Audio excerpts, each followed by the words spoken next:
The 9th of June 1990, the day of my wedding.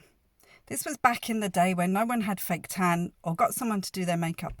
So there I was with my bright blue eyeshadow, my pasty skin covered in freckles, wearing the biggest dress you could imagine.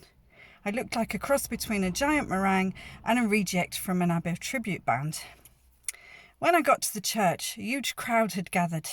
My mother had invited a whole congregation of Irish cousins, most of whom we'd never met before. It was also my husband Andy's birthday, so I walked up the aisle to the vicar singing happy birthday to him.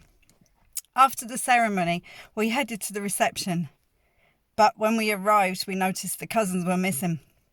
This was in the days before mobile phones, and eventually a call came through on the landline.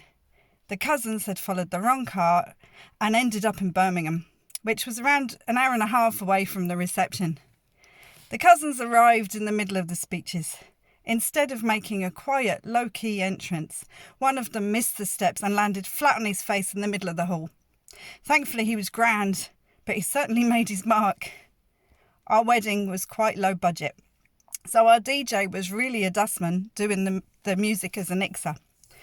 We told him we wanted Endless Love as our first dance, but as we were invited to take the floor, the dulcet tones of Engelbert Humperdinck singing Please Release Me serenaded us.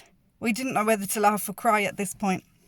The rest of the wedding went without any more problems until we got to the hotel, which I thought was very fancy.